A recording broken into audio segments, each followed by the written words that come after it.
को याद आ गया बात और अपना सवारी लिए और माता पिता को चक्कर लगा करके बंदगी करके बैठ जाते, लड्डू खाने लगे। तब तक सभी देवता पूरे पृथ्वी को भ्रमण करके आए। अब आते हैं, देखते हैं कि ये तो कहीं गया नहीं है, लड्डू खा रहा है। शंकर भगवान से कहा सब कि ऐसा क्यों हो रहा है, ये कहीं गया भी नहीं और बैठे बैठे लड्डू खा रहा है, कैसे इसको मीठ बना दिए। कहा हम नहीं कहें इसको लड्डू खाने के लिए, वो अपने आप खा रहा है, उसे पूछो। शंकर भगवान कहा कि उसे पूछो। गणेश भगवान से सब देवता मिलकर पूछा कि भाई तुमने कहीं गया नहीं, कहीं भ्रमण नहीं किया, किसी देवी देवता को दर्शन नहीं किया और तुम लड्डू कैसे खाने लगे।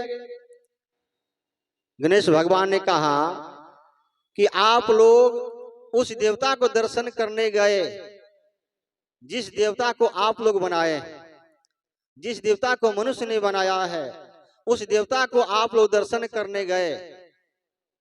आप लोग उस पृथ्वी को दौड़ चक्कर मारने गए जिस पृथ्वी को आप लोग बनाया है। हम उस देवी देवता को दर्शन किए जिस देवी देवता ने हमें बनाया है। जो हमें बनाया वही हमारे लिए देवता है, वही हमारे लिए भगवान है। वेद में आता है कि पृथ्वी से चौड़ा माँ का गोद होता है, माँ का आंचल होता है। बच्चे अपने माँ के गोद में समाहित हो जाता है, जब आ जाता है पूरा संसार उसको मिल जाता है, सारा संसार का सुख मिल जाता है। कहा माँ का गोद पृथ्वी से भी चौड़ा है और पिता का आशीर्वाद आसमान से भी ऊंचा है। हम माता पिता को चक्कर लगा करके बंदगी करके बैठ गए कि हमारे लिए देवी देवता यही है, हमारे लिए संसार पृथ्वी यही है।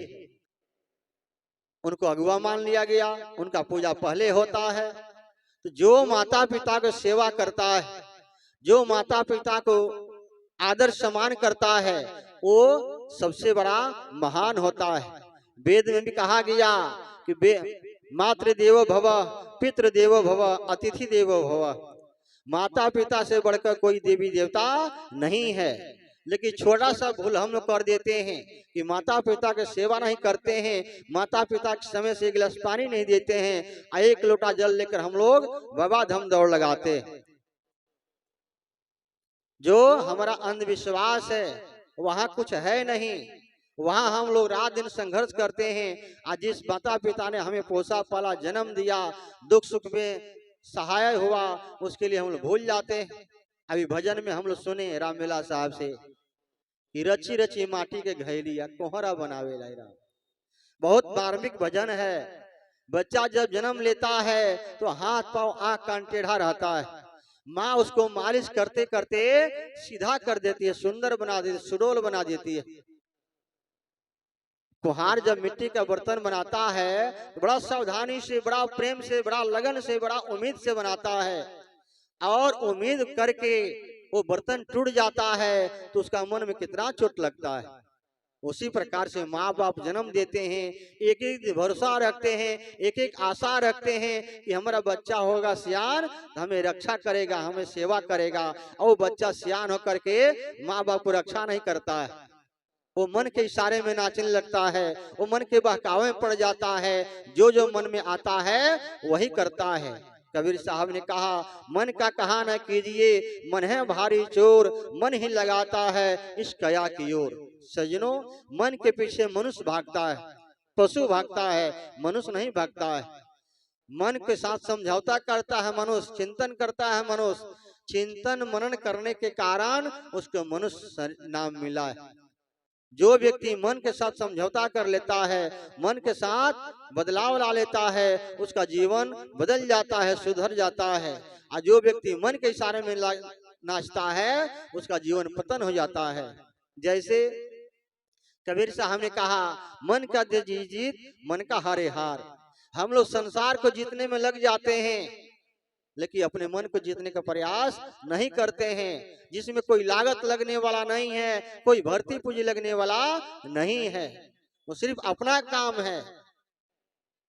जैसे सिकंदर बादशाह धरती पे राज किया, और जब भारत छोड़ के जाने लगा तो भारतवासी से पूछता है, यहाँ सबसे मूल्यवान चीज क्या है जो अपने देश को ले जाए नमूना के तौर पर, पहचान के तौर पर।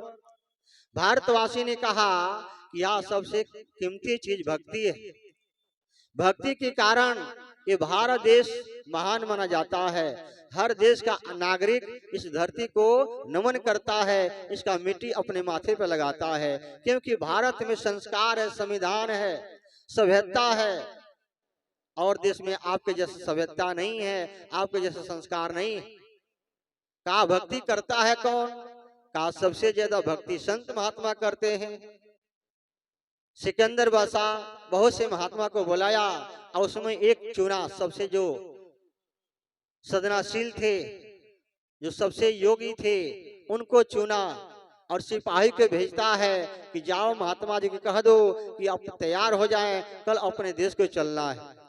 महात्मा जी तैयार नहीं होते हैं तब मंत्री को भेजता है, मंत्री कहने से भी तैयार नहीं होते हैं। तब सिकंदर बादशाह स्वयं जाता है, कहता है कि तुमको भय नहीं लगता है? मैं सिकंदर बादशाह हूँ, मैं चाहूं तो तलवार से धड़ तुम्हारा अलग कर सकता हूँ। महात्मा जी कहा कि जल्दी करो, इसका भी आनंद हम उठाना चाहते हैं, ये भी दृश्य हम देखना चाहते हैं। सिकंदर बादशाह सोचने लगा कि मेरा नाम सुनकर हर आदमी डरता है, भागता है, घबराता है। ये कहता है कि जल्दी करो, इसका आनंद उठाना चाहते हैं। कहा मैं सिकंदर बादशाह हूँ, मैं पूरे विश्व पे राज कर चुका हूँ। कहा सिकंदर बादशाह तुम पूरे विश्व राज किया, लेकिन तू अपने मन पर राज नहीं किया। तुम पूरे विश्व राज करने के लिए कितने माँ बहन को विधवा किया, कितने बच्चों को अनाथ किया, कितने को घर से बेघर किया, कितना पाप किया, लेकिन तुम्हारे मन का मुराद पूरा नहीं हुआ। तुम्हारे मन के अंदर और का भूख है, लेकिन मैं अपने मन को जीत लिया हूँ, मैं अपने मन पे राज कर लिया हूँ। मैं चाहे तुम्हारे देश में रहूं, चाहे इस देश में रहूं, चाहे कहीं भी रहूं, मैं प्रसन्नता में हूँ। मेरे अंदर कोई चाह नहीं है, कोई मांग नहीं है, लेकिन तुम्हारे अंदर चाह है, मांग है। कबीर साहब ने कहा कि चाह गई चिंता मिटी, मनवा रहे बेपरवाह, जाको कुछ न चाहिए सोई है संसार। अपने अंदर से चाह मिटा देंगे, वासना मिटा देंगे, और का भूख मिटा देंगे, तो आपके मन में शांति आएगा, सुकून आएगा। और जहाँ शांति है, जहाँ सुकून है, वहीं सन्मति है, वहीं सुख है, उसी को मोक्ष कहते हैं। अपने में लौट आना, आत्मा में प्रतिष्ठित हो जाना ही मोक्ष का पहचान है। हमारे पास बहुत धन है, संपत्ति है, गाड़ी है, घोड़ा है, सुंदर शरीर है, और मन में शांति नहीं है, तो सब कुछ बेकार है। इसलिए मन को जीतना है, मन को बस में करना है। मन को बस में कर लेंगे तो आपका सब पूजा समाप्त हो जाएगा और आपका कर्म पूरा हो जाएगा और आप स्वयं भगवान बनने का काबिल बन जाएंगे। इसलिए माता पिता की सेवा करें और मन को जीतें, मन को जीत कर अपने साधना में लाएं। मन को जीतने के लिए इंद्रियों का दमन करना होगा। कान से गलत सुने नहीं, आंख से गलत देखे नहीं, जुआ से गलत बात बोले नहीं, मुख से गलत आहार करे नहीं, हाथ से गलत कर्म करे नहीं, पैर से गलत रास्ता जाए नहीं, हृदय से गलत बात सोचे नहीं। इसके लिए किसी देवी देवता की जरूरत नहीं है, किसी धन संपत्ति की जरूरत नहीं है। आप स्वयं साधना करके अपने मन को जीत सकते हैं, अपने मन को बदल सकते हैं और आपका जिंदगी जीवन बदल सकता है। इसलिए कहा मन का कहा न कीजिए, मन है भारी चोर, मन ही लगाता है इस काया की ओर। सजनों, कर्म के द्वारा, वचन के द्वारा, इंद्रियों के द्वारा अपने मन को जीते, अपने मन को बस में करें, उन्हीं में हमारा सुकून और शांति है, वही हमारा पूजा है। हम मंदिर मस्जिद दौड़ लगाते रह जाएंगे और कर्मों को सुधार नहीं करेंगे तो हमारा पूजा सार्थक नहीं होगा। इसलिए कबीर साहब ने कहा, जो जो करो सो पूजा हमारी, जेम जेम डोल सो परिक्रमा। जो जो हम काम करते हैं उसको पूजा समझें और जितना हम काम के लिए धरती पर चलते हैं उसको परिक्रमा समझें, तभी हमारा जीवन सार्थक हो सकता है। इन दो शब्दों के साथ अपनी बातों के विराम लेता हूँ। अपने आपके अंदर बैठे रवि राम को साहेब बन के प्रणाम करता हूँ। बोलिए सदगुरुदेव की जय।